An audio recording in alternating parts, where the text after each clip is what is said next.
Bismillahirrahmanirrahim. Assalamualaikum warahmatullahi wabarakatuh.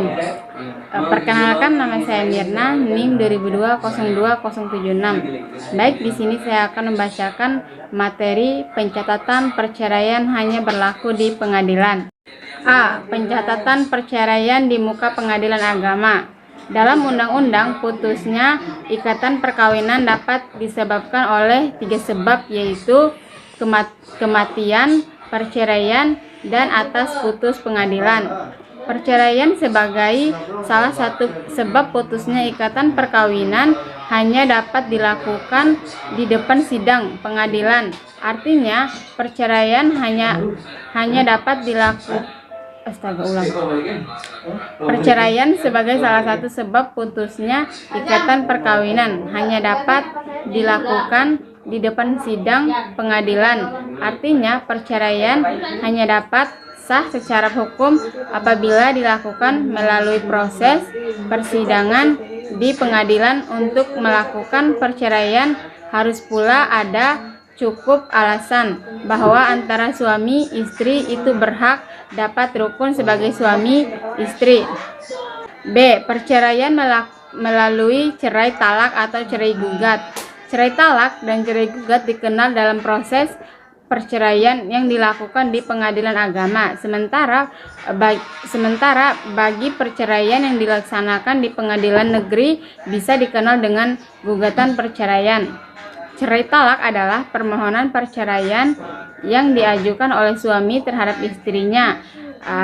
Dari permohonannya adalah permintaan kepada pengadilan agama agar mengizinkan suami mengucapkan ikrar talak terhadap istri. Artinya, perceraian yang diajukan oleh suami baru sah apabila suami mengucapkan ikrar talak di depan sidang pengadilan. Cerai gugat adalah gugatan perceraian yang diajukan oleh istri terhadap suaminya. Isi dari gugatannya adalah permintaan kepada pengadilan agama agar menyatakan jatuhnya talak dari suami kepada istri. Artinya, tidak ada profesi pengucapan ikrar talak dalam gugatan yang diajukan oleh istri, melainkan pengadilan agama yang menjatuhkan talaknya. Gugatan perceraian memiliki arti yang sama dengan cerai gugat, yaitu gugatan perceraian yang diajukan oleh suami atau istri kepada pengadilan negeri. Isi dari gugatannya adalah permintaan kepada pengadilan negeri agar menyatakan putus ikatan perkawinan antara suami dengan istri. Sebelum mengajukan perceraian, terlebih dahulu dicermati bahwa kewenangan absolut pengadilan, yaitu apakah perceraian diajukan ke pengadilan agama atau pengadilan negeri sebagai berikut. Apabila perkawinan dilakukan menurut hukum agama selain Islam dan tercatat di kantor catatan sipil, maka perceraian diajukan di pengadilan negeri. Selain itu, perlu juga diperhatikan mengenai kewenangan relatif pengadilan, yaitu apabila terkait pengadilan agama, maka perceraian diajukan ke pengadilan agama mana, dan apabila terkait pengadilan negeri, maka perceraian diajukan ke pengadilan negeri mana. 1. Pengadilan agama. Cerai talak. Permohonan talak diajukan oleh pemohon suami atau kuasanya kepada pengadilan agama yang daerahnya hukumnya meliputi tempat kediaman termohon istri, kecuali apabila istri dengan sengaja meninggalkan tempat kediaman yang ditentukan bersama tanpa izin suami. Apabila istri bertempat kediaman di luar negeri, permohonan diajukan kepada pengadilan agama yang daerah hukumnya meliputi tempat kediaman suami. Apabila suami dan istri bertempat kediaman di luar negeri, maka permohonan diajukan kepada pengadilan agama yang daerah hukumnya meliputi tempat perkawinan dilangsungkan atau kepada pengadilan agama Jakarta Pusat. B. Cerai gugat. Gugatan perceraian diajukan oleh istri atau kuasanya kepada pengadilan agama yang daerah hukumnya meliputi tempat kediaman istri. kecuali apabila istri dengan sengaja meninggalkan tempat kediaman bersama tanpa izin suami. Apabila istri bertempat kediaman di luar negeri, gugatan perceraian diajukan kepada pengadilan agama yang daerah hukumnya meliputi kediaman suami. Apabila suami dan istri bertempat kediaman di luar negeri, maka gugatan diajukan kepada pengadilan agama yang daerah hukumnya meliputi tempat perkawinan mereka dilangsungkan atau kepada Pengadilan Agama Jakarta Pusat. 2. Pengadilan Negeri. Pengadilan Negeri, gugatan perceraian diajukan oleh penggugat ke tempat tinggal tergugat atau tempat tergugat sebenarnya berdiam. Tempat tinggal penggugat dalam hal tergugat tidak mempunyai tempat tinggal dan tidak dikenal di mana ia berada. Tergugat ia dikenal dalam gugatan disebut dahulu tempat tinggalnya berakhir, baru keterangan bahwa sekarang tidak diketahui lagi tempat tinggalnya di Indonesia. Tergugat bertempat tinggal di luar negeri. C. Persyaratan pengkajuan perceraian diajukan dengan surat permohonan gugatan tertulis melampirkan soft filenya yang ditunjukkan kepada Ketua Pengadilan Agama atau Pengadilan Negeri. Bagi yang tidak dapat membaca dan menulis dapat mengajukan secara lisan di hadapan Ketua Pengadilan Agama atau Pengadilan Negeri untuk dicatat. Dalam surat permohonan gugatan tertulis tersebut menguraikan alasan-alasan perceraian, melampirkan dokumen misalnya akte perkawinan, kartu tanda penduduk, paspor, pernikahan campuran, kartu keluarga, akte kelahiran anak, dan dokumen-dokumen lainnya yang berkaitan seperti misalnya bagi pegawai negeri sipil atau PNS melampirkan surat izin perceraian dari atasan, melampirkan surat kuasa khusus berikut kartu tanda pengenalan advokat dan berita acara sumpah. Apabila diwakili oleh kuasa, membayar biaya penjar perkara yang jumlahnya ditetapkan oleh pengadilan. D. Alasan-alasan perceraian. Salah satu pihak berbuat zina atau menjadi pemabok, pemadat, penjudi dan lain-lain sebagainya yang sukar disembuhkan.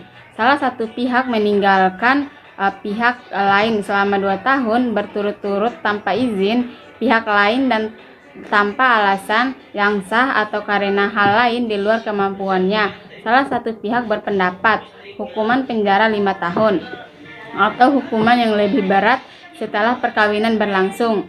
Salah satu pihak melakukan kekejaman atau penganiayaan berat yang membahayakan pihak yang lainnya. Salah satu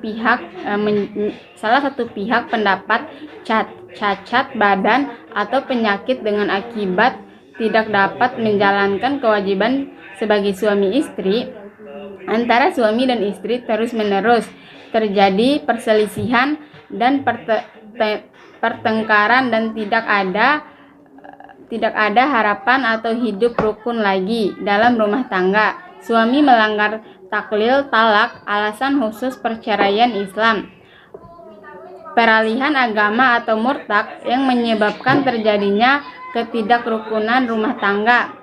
Alasan khusus perceraian Islam. E. Prosedur pemeriksaan perceraian. Pengadilan akan mencatat permohonan gugatan dan kemudian diberikan nomor perkara. Pengadilan kemudian akan mengirimkan surat pengadilan sidang relaas kepada masing-masing suami dan istri atau kuasanya. Apabila para pihak hadir, maka sidang pertama para pihak akan diperintahkan melaksanakan mediasi dengan mediator pada pengadilan agama atau pengadilan negeri.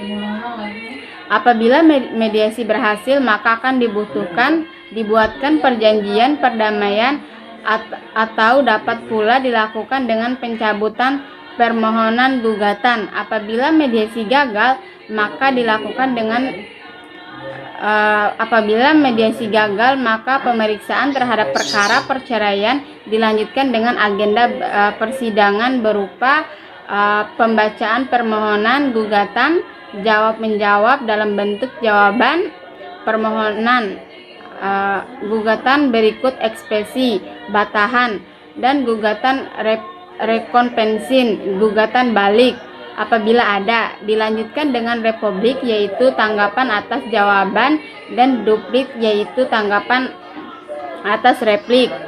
Pemeriksaan alat bukti surat, pemeriksaan saksi-saksi dari kedua belah pihak, penyerahan kesimpulan tidak wajib, pembaca putusan, pengucapan ikrar talak apabila perceraian diajukan oleh suami.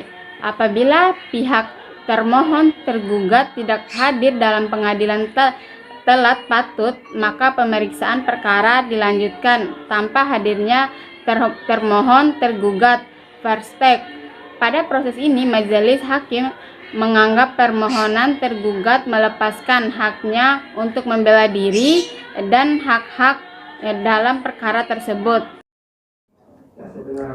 Akibat perceraian.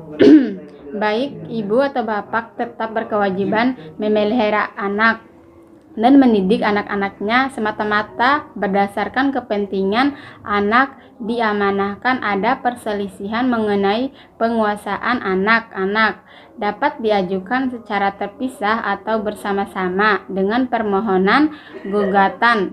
Bapak yang bertanggung jawab atas semua biaya pemeliharaan dan pendidikan yang diperlukan anak itu. Bila mana bapak dalam kenyataan tidak dapat memberi kewajiban tersebut, pengadilan dapat menentukan bahwa ibu ikut memikul biaya tersebut.